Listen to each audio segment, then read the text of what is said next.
Pessoal, eu vou fazer um comentário aqui, a questão que, primeiro, a discussão que nós tivemos, eu e a Fabiola, e vou fazer um comentário rápido da questão que eu coloquei, e eu queria fazer algumas observações sobre a questão e também sobre algumas técnicas de estudo que são fundamentais para que vocês possam otimizar o máximo possível o estudo de vocês. Bom, o que que nós vimos, gente, tá?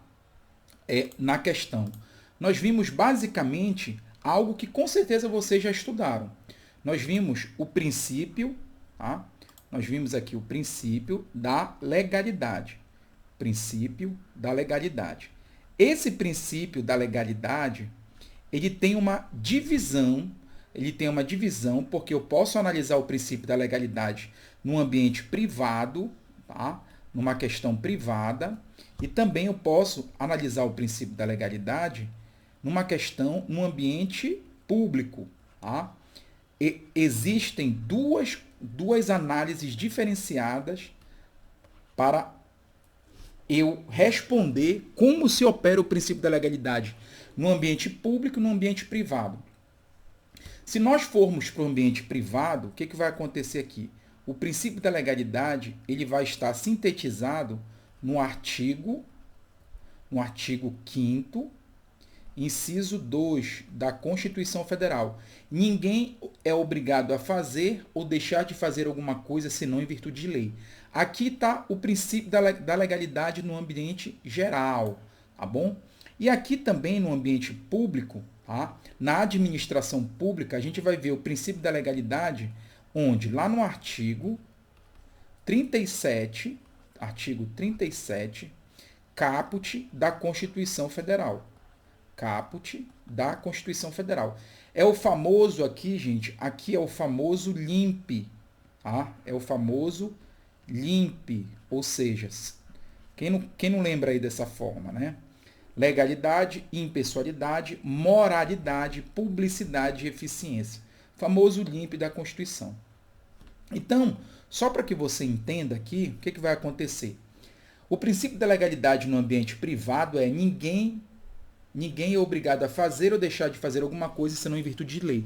Então, você que está aí me ouvindo, você pode fazer tudo.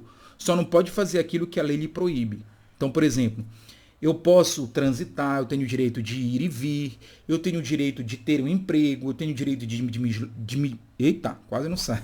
Tenho o direito de me deslocar, né? Eu não posso fazer o quê? Eu não posso sair na rua e vir a ofender alguém. Se eu vier a causar lesão corporal, por exemplo, em alguma pessoa, a lei proíbe, ela vai me sancionar. Nós temos o preceito primário da norma penal e o preceito secundário da norma. Lá vai ser estipulada uma pena.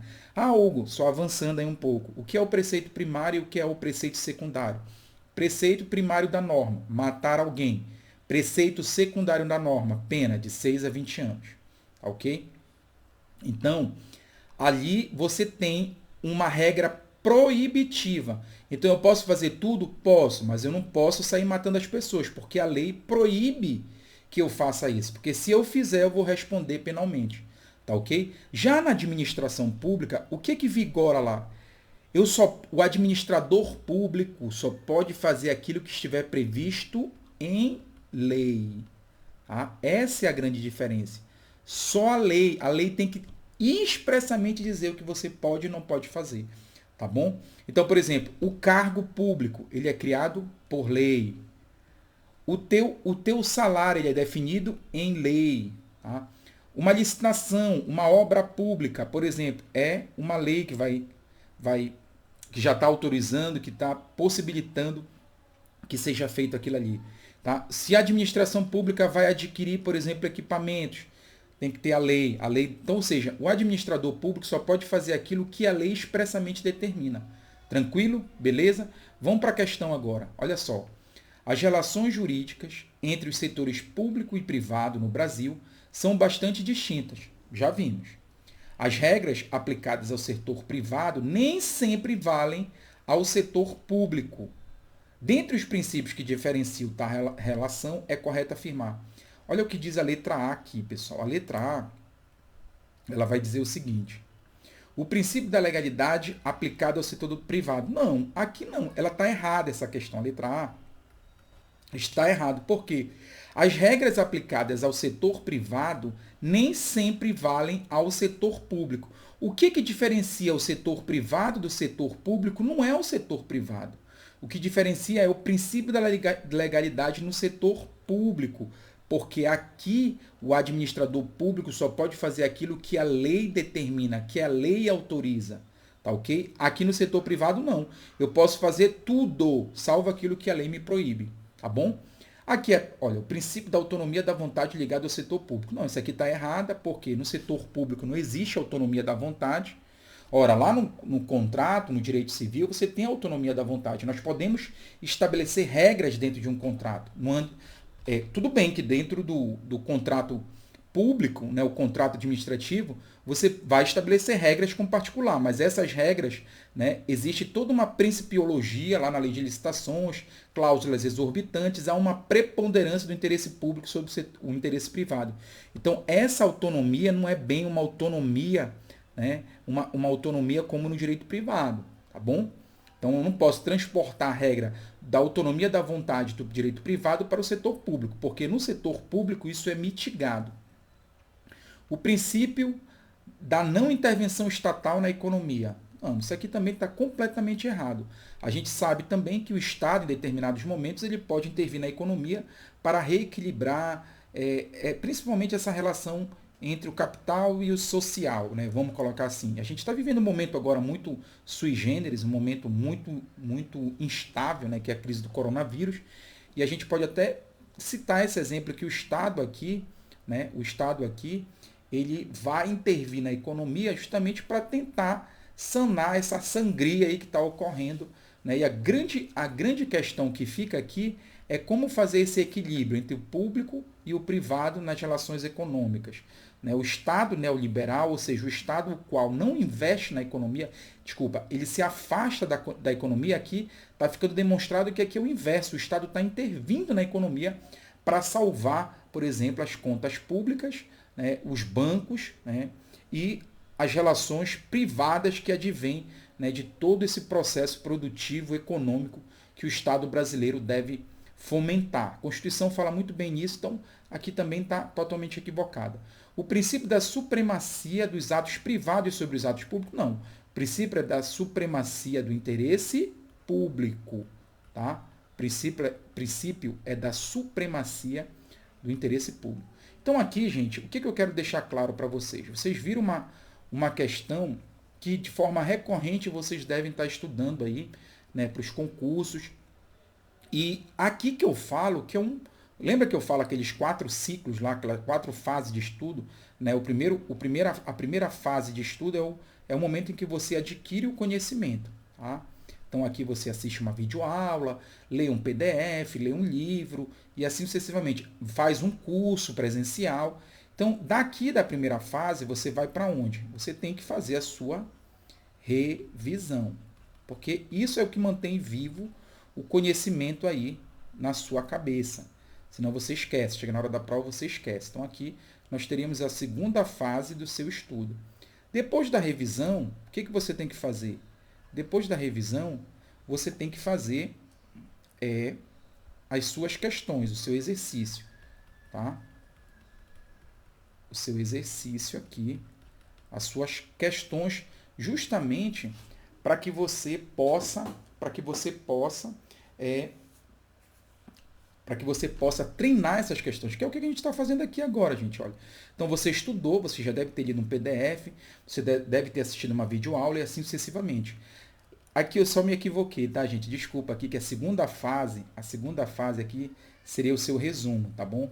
É interessante que você sintetize o que você está estudando em algum local, num PDF, tá bom?